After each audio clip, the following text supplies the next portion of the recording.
Bonjour à tous. Qui bloque l'enquête française sur l'affaire Epstein, sur le volet français? On voit que Macron en particulier monte énormément au créneau avec d'autres. Mais ça ne tiendra pas. Leur digue pour se protéger eux-mêmes est en train de céder. On va voir cela. On va voir comment ils font pour essayer d'empêcher cette enquête et on va voir ce qui se passe réellement avec les derniers développements du volet français de cette affaire qui décidément n'en est qu'à ses débuts. On le voit tous. Nous allons voir tout cela dans cette vidéo très importante, car dès le premier jour, la première heure, on avait lancé la pétition nationale pour l'enquête en France. Elle est en lien sous la vidéo en description si vous ne l'avez pas encore signée, cette pétition nationale qui cartonne, qui circule. Signez-la, partagez-la, n'hésitez pas. Elle est en lien sous la vidéo en description. Merci d'ailleurs de partager cette vidéo par un petit clic sur le bouton s'abonner à la chaîne. On a dépassé avec vous, grâce à vous, les 652 000 abonnés, plus grosse chaîne politique de France. Continuez de vous abonner par un petit clic gratuit en dessous. Plus vous êtes abonné à la chaîne, plus les vidéos circuleront et toucheront de nouvelles personnes. C'est juste un clic pour vous. Merci d'avance, c'est très efficace. Vous le savez, ce mercredi 11 février à 19h sur cette chaîne, venez, il y a un direct spécial. Car on fait un tutoriel gratuit pour tous pour continuer à vivre libre, même sous régime de censure. Peut-être qu'il y aura plusieurs tutoriels. Une première étape ce soir, avec un spécialiste, notamment des VPN, tout ça. Soyez là. N'hésitez pas. C'est une première sur la chaîne. Je suis ravi. Les patriotes prennent leurs responsabilités. Et il y aura évidemment quand même notre direct du vendredi, de ce vendredi 13 février à 19h. Toute l'actualité française et mondiale ensemble. Il y a de quoi dire. Ça va être un gros direct. Et puis je répondrai en direct à vos questions sans tabou, sans aucune langue de bois, ce vendredi à 19h, ce vendredi 13 février, sur cette chaîne. Et puis je vous attends dimanche. Ça approche. Au Champ de Mars, sous la Tour Eiffel, place Jacques Rueff, à 15h ce dimanche 15 février. Venez tous pour la grande manif contre la censure et pour la liberté d'expression. Ça a à voir avec l'affaire Epstein. Il n'y a pas d'affaire Epstein sans liberté d'expression. Ils veulent essayer de censurer les réseaux sociaux, ils perquisitionnent X, ils font le DSA, le pass numérique et tout le reste. On se mobilise, les patriotes se mobilisent. On aura un message spécial de Philippe de Villiers. Je remercie par avance, une première aussi dans ce type de manif. Et puis d'autres grandes personnalités qui seront là. Et puis beaucoup de monde avec le drapeau français. Venez tous ce dimanche, 15h, 15 février, place Jacques Rueff, Champ de Mars, à Paris. Évidemment, je vous attends aux patriotes. Voilà, si vous voulez vous battre pour la vérité, la justice, la liberté, contre cette caste mondialiste qui a pris le pouvoir, ces crimes de pédocriminalité, pour la liberté des Français, pour un peuple et un pays souverain qui brise ses chaînes de l'Union européenne et du reste, alors venez aux Patriotes, le plus grand mouvement résistance, le plus grand mouvement souverainiste de France, mouvement indépendant qui n'a pas un centime de financement public. Je vous attends. Vous pouvez dès maintenant, et je vous invite à le faire dès maintenant, venez rejoindre ce combat exaltant. Vous pouvez adhérer ou réadhérer aux Patriotes par le premier lien sous la vidéo en description, il est là, ou faire un don au mouvement, car sinon on ne peut pas financer nos actions concrètes. C'est le deuxième lien sous la vidéo en description. Les liens sont également sur le site les-patriotes.fr, bien sûr. Et je rappelle que toute adhésion, réadhésion ou don aux patriotes, c'est pour vous une baisse concrète, sonnante et trébuchante de vos impôts, car il y a 2 tiers de défiscalisation pour vous sur chaque adhésion, réadhésion ou don aux patriotes.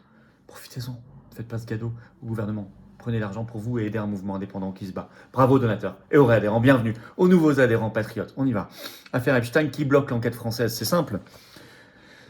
Elle est très légitime cette enquête française, car, je l'ai dit dès le premier jour, la France est l'autre pays de l'affaire Epstein. Vous avez une donnée, une statistique qui est claire.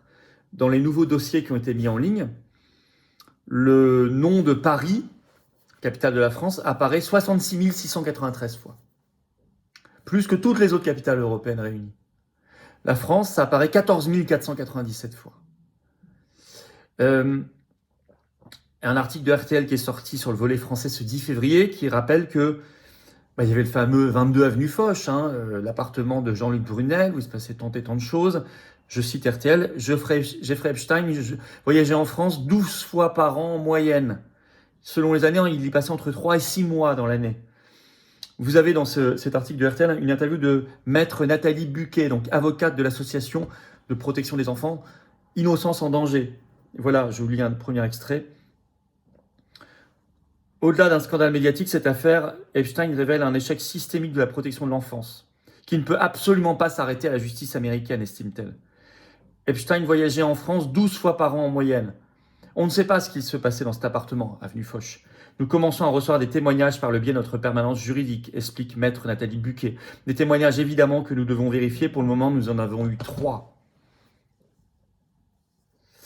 Avec de nombreux noms français, de personnalités qui sont apparus. Les Langues, père et fils, Olivier Colomb, qui était ancien conseiller de Sarkozy quand il était président de la République, puis banquier chez Edmond Rothschild entre 2013 et 2018, échange régulier avec Epstein.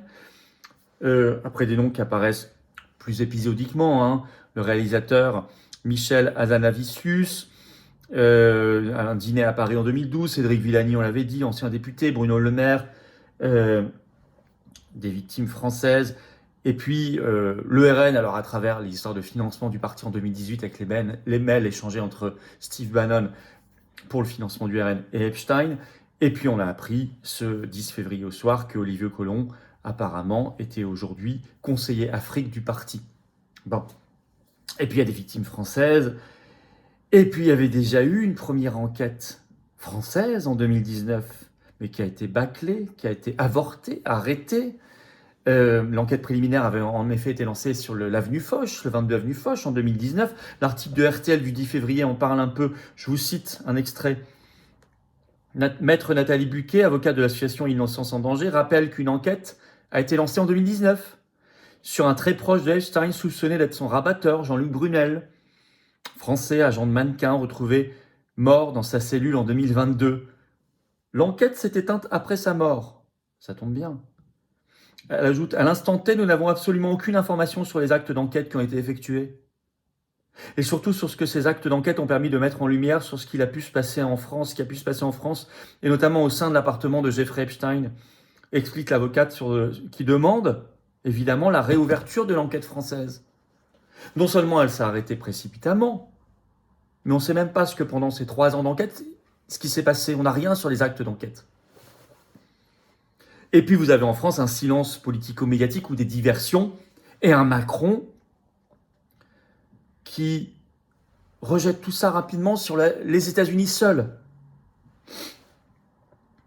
Alors en France, vous avez soit le silence, soit on essaie de vous expliquer que c'est les complotistes, mais ça on a vu à quel point c'était compliqué avec le ratatinage de l'inénarrable Tristan Manès France sur France 5 l'autre jour, je vous en ai parlé dans une vidéo récente. Alors ils essaient de développer l'écran de fumée du complot russe, c'est une affaire russe. Seuls médias au monde, nos médias français, nos chers journalistes français, qui sont encore à vendre cette salade. Encore ce 10 février au matin sur France Info, on évoque l'affaire Epstein, mais sous l'angle de l'affaire russe, l'influence russe. Le Monde, le 10 février, sort un grand dossier sur l'affaire russe. Ce 11 février au matin, BFM TV, c'est sur l'affaire russe. C'est une affaire russe. Pourquoi ils peuvent se permettre de faire ça ? Parce que celui qui est aujourd'hui le premier parti de France, le RN, premier groupe parlementaire de France, le RN, ne dit pas un mot de l'affaire. Alors on a vu pourquoi peut-être, parce que ça ne les arrange pas, parce qu'ils sont indirectement cités. Et puis, nous avons, on va y revenir dans un instant, un Macron et des macronistes qui bloquent tout ça. Alors le seul impact concret pour le moment, c'est quelques démissions. Alors Caroline Lang, la fille de Jack Lang, qui a démissionné d'association. Jack Lang, finalement, le 8 février, qui a quitté la tête de l'Institut du monde arabe. Et puis une ouverture d'enquête annoncée le même jour par le parquet national financier sur les langues. Mais c'est une enquête qui se résume au volet financier et fiscal pour l'instant. On va voir, ceci dit, que tout récemment, le ministre des Affaires étrangères, Jean-Noël Barrot, a dû bouger. Alors, il y a une première brèche. Dans l'enquête, car ce 10 février au soir, il annonce sur son compte X qu'au nom de l'article 40 du Code de procédure pénale, il saisit le procureur de la République contre Fabrice Haydan, fonctionnaire au ministère des Affaires étrangères, qui aujourd'hui est en détachement chez Engie, qui a été lobbyiste pour Ariane de Rothschild, qui est cité aussi beaucoup dans les dossiers Epstein, on l'avait dit, et qui est très proche de Epstein.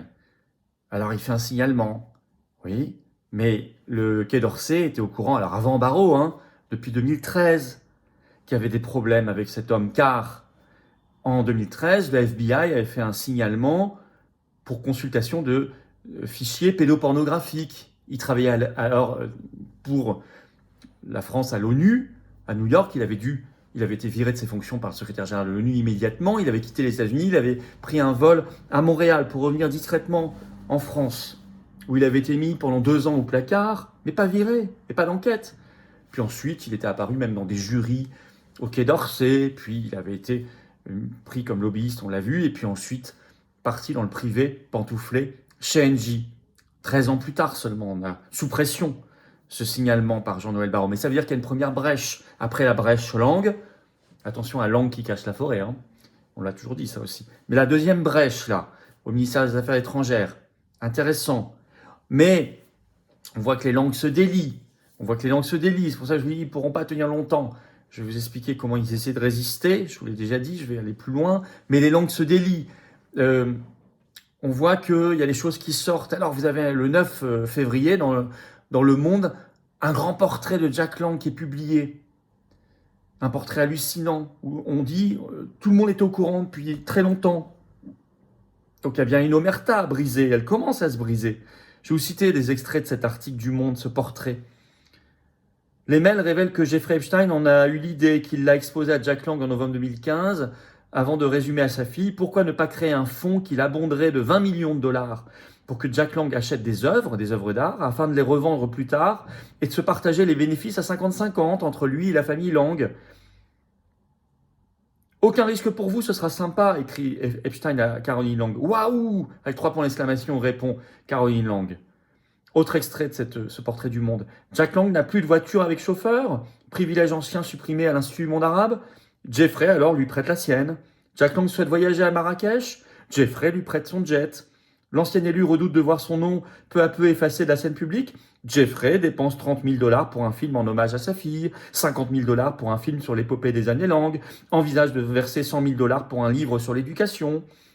Je cite toujours, tout le monde savait qu'il ne payait rien. Poursuit Rima Abdul Malak, qui a été ministre de la Culture sous Macron. Il considère qu'il doit être invité partout dans des conditions de luxe.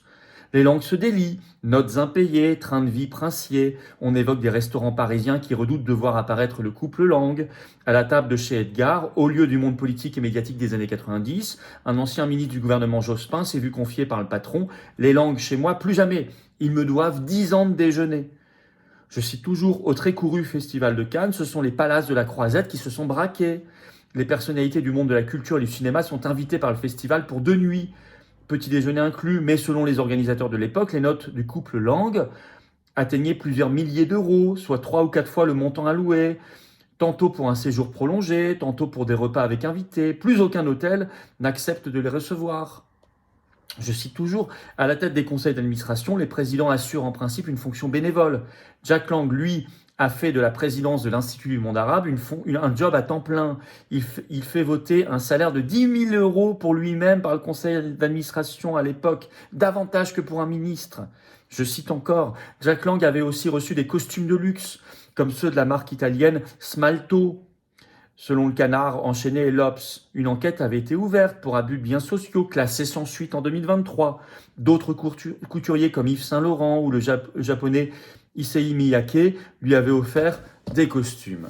Extrait choisi du portrait du Monde qui vient de sortir. On nous dit tout le monde était au courant de ça et peut-être du reste d'ailleurs. Mais personne ne disait rien. Il a 86 ans maintenant le bonhomme. Hein.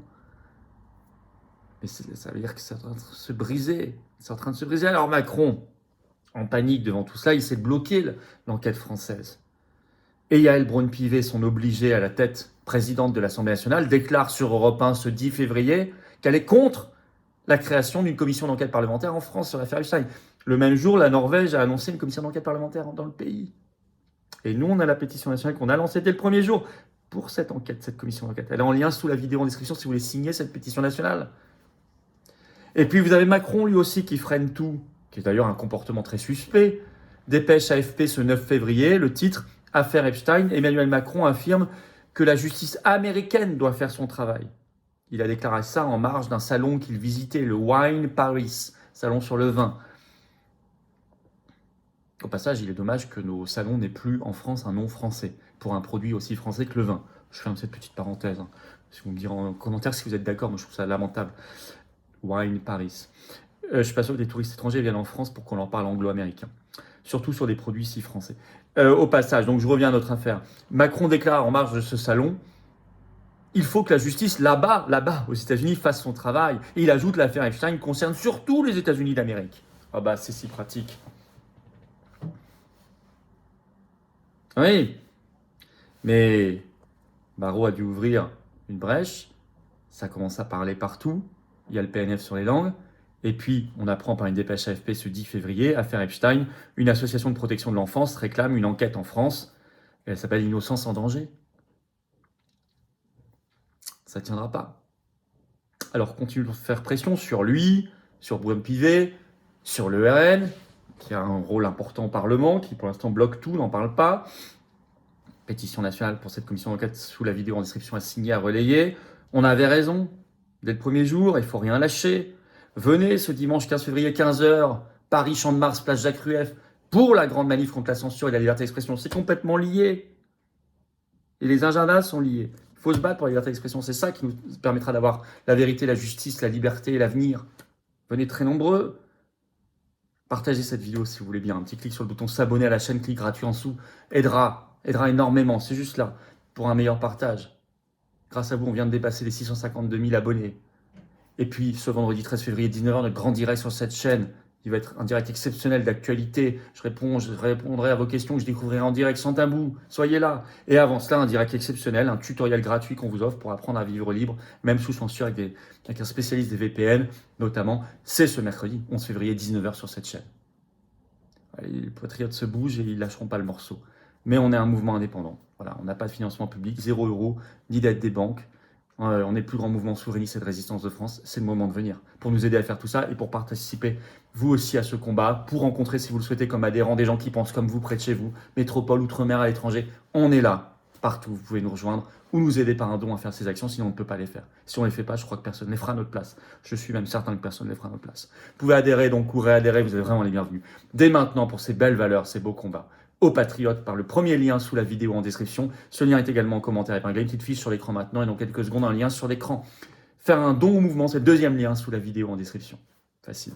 Les liens pour adhérer, réadhérer, faire un don sont aussi bien sûr tout le temps sur notre site les-patriotes.fr et tout ça, ça fera baisser au passage vos impôts massivement car il y a pour vous, je le rappelle, 2 tiers de défiscalisation sur chaque adhésion, réadhésion ou don aux patriotes. Si vous mettez 300 €, c'est 200 € d'impôts en moins. Cadeau que vous ne faites pas au gouvernement. Très bien. Vous mettez 30 €, c'est 20 € d'impôt en moins. Vous mettez 450, c'est 300 en moins. Je sais pas, vous mettez 50 €, c'est 33 € d'impôt en moins, etc. Bravo donateurs et aux réadhérents. Bienvenue aux nouveaux adhérents patriotes et vive la France.